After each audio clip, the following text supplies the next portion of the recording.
अस्सलामुअलैकुम। कैसे हैं आप लोग? सब खैरियत से? उम्मीद करता हूँ आप लोग सब खैरियत से होंगे और मैं भी अल्लाह तबारक व ताला के फ़ज़ल व करम से और उसकी तौफ़ीक़ व इनायत से बिल्कुल ठीक हूँ। मौसम सरमा की आमद है। बाज़ कॉलेजेस के अंदर जो फ़र्स्ट ईयर केमिस्ट्री में हैं उनके प्रैक्टिकल्स शुरू हो गए हैं। कि प्रैक्टिकल के हवाले से इतनी बात बता दूँ कि इस साल जो प्रैक्टिकल्स होने हैं इंटर में यानी फ़र्स्ट ईयर में, वो सिंध टेक्स्ट बुक बोर्ड की जो नई किताब आई है उसके अकॉर्डिंग होने हैं। उसमें जो मैंने जहाँ तक उसका एक यूँ समझ लिया सरसरी सा जायज़ा लिया है, तो उसके अंदर 4 प्रैक्टिकल्स क्रोमेटोग्राफी के हैं और कुछ प्रैक्टिकल्स उसमें ऐसी हैं कि जिसमें कैलकुलेशन टीचर्स को ख़ुद करनी पड़ेंगी, उसके बाद कहीं जाकर फिर वो बच्चों को एक्सप्लेन करवाएंगे।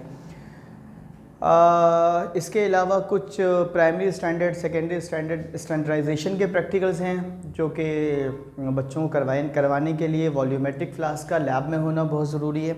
तो बहुत सारी चीज़ें आपके इल्म में लाने के लिए मैंने आपको ये बात बता दी, क्योंकि अब वो जो रिवायती प्रैक्टिकल थे नॉर्मेलिटी वाले और element detection, melting boiling point वाले फर्स्ट ईयर वाले जो इससे पहले हुआ करते थे, वो अब नहीं होंगे, बल्कि जो नई बुक आई है उसके अकॉर्डिंग प्रैक्टिकल्स होंगे। ठीक है, आ जाते हैं आज की वीडियो की जानिब। सबके इल्म में है कि मैं केमिस्ट्री में चैप्टर नंबर 4 के न्यूमेरिकल्स आज करवा रहा हूँ और आजकल जो हमारा लॉ जिसके तहत हम न्यूमेरिकल सॉल्व कर रहे हैं वो है ग्राम्स लॉ ऑफ डिफ्यूजन।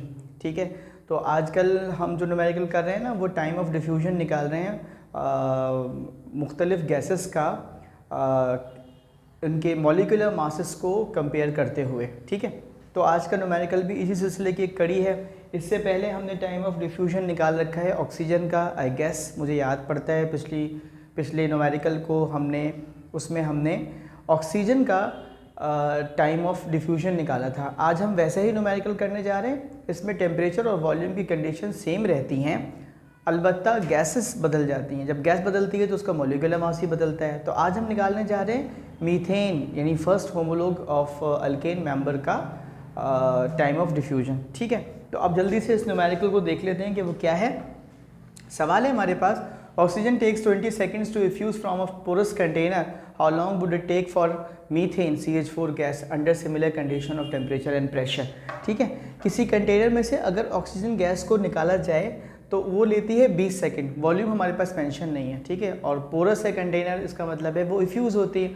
तो अगर हम उस कंटेनर में बजाय ऑक्सीजन के मीथेन रख दें तो बताइए उसको कितना टाइम लगेगा इन्हीं टेम्परेचर और इसी प्रेशर के ऊपर उसको निकलने के लिए। तो हमने सबसे पहले डेटा की हेडिंग दी है, उसके बाद हमने लिखा है time of diffusion of oxygen जो कि गिवन था 20 second. Molecular mass of oxygen आप सब जानते हैं 32 AMU। Time of diffusion of methane मैंने बोल दिया TCH4 क्वेश्चन मार्क, मुझे मालूम करना है।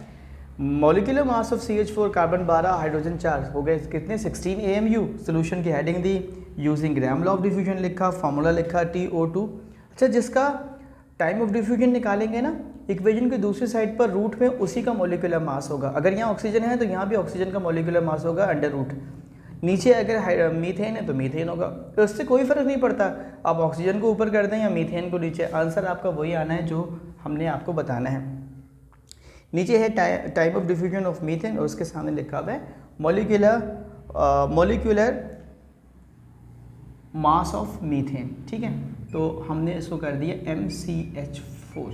ओके जी, अब 20 सेकेंड गिवन था ना और TCH4 मालूम करना था। मैंने यहाँ पर रख दिया 32 मॉलिक्यूलर मास ऑफ ऑक्सीजन, नीचे लिखा molecular mass of methane 16, divide किया तो आया √2 1.41 के बराबर है।